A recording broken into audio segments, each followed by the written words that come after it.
Hi, this is Peter from Process Culture. This is a quick overview of the Pipedrive Contacts Timeline feature.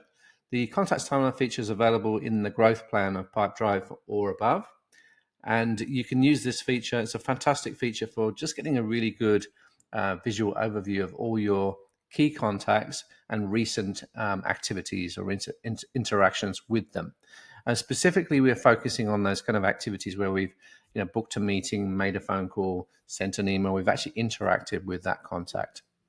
So you can see here by default, I've deselected everything. So if I just select all, you'll now see on the timeline all the activities in my account. But not only all the activities, you'll also see deals, emails, and notes. So we can see here at the top with this Frank test deal, a company test, you can see we've got the blue line that signifies a deal that's currently active, currently open. I can click on that. You can see the deal and the deal value. You can also see that there's a note here. We've got phone calls on other timelines. But as you can see with these contacts at the top of the list here, there's been fairly frequent interaction. And as you know, with activity-based selling, or you may know, Pipedrive is big on activity-based selling. And the more activities we carry out, the higher the chance of converting an opportunity into business. So what I'm going to do now with this contacts timeline, I'm just going to select a different time period. For now, it's the entire year, so you've got 12 months.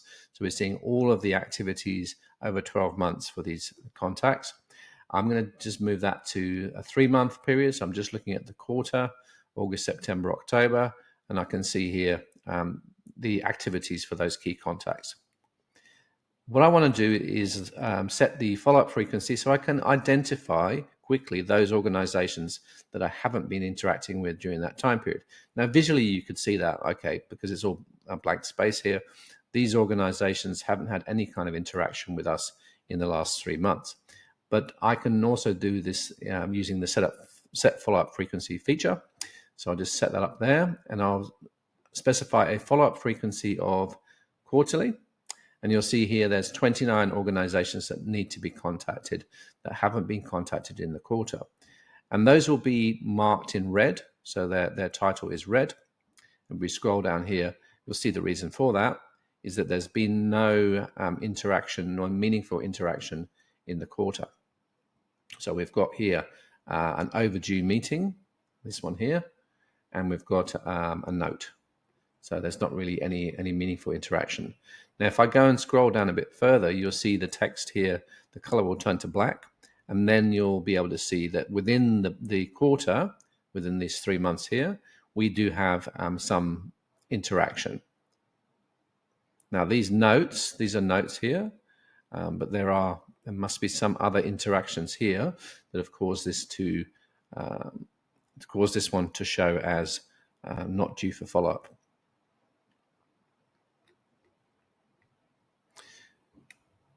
We can then change the follow-up frequency to monthly, or we can have it weekly, which is not that useful generally. We generally recommend like monthly or quarterly follow-up for contacts. Now, you can use a filter. You can set up a filter here in this view. So we can decide that we're only going to look at high-value clients. You might then add a filter for those with an open deal in the pipeline. So we just want to focus on a regular follow-up with open deals. So here we go. These were all follow-ups with open deals. So there's some open deals here. There's multiple open deals in that particular case. There's a single open deal there. So you can see all of these have deals. I'll click another one here. There's some deals there as well. So these are all organizations that you have deals with. And then you can decide for that particular filter, we're going to set a follow-up frequency of a monthly follow-up, let's say, to keep that deal moving forward in the pipeline. And that shows you that 9 of those organizations that you have deals with need to be contacted. And you obviously pick up the phone or make an email or send an email. Now, on the side here, you'll see just next to at the very end of the line, you'll see a little plus. And that plus here, we can click on that plus, and then we can create an activity straight away, or we can actually manually add a deal or a note. So if I click on here, I can then create a follow-up reminder.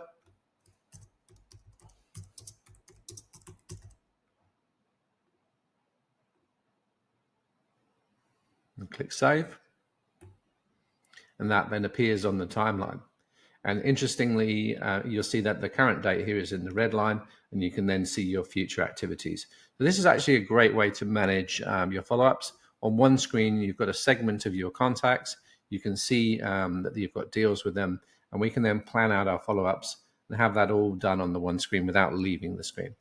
So this is just at a first initial view of the contacts timeline. There are some other features I can cover as well, but hopefully that's been a good introduction.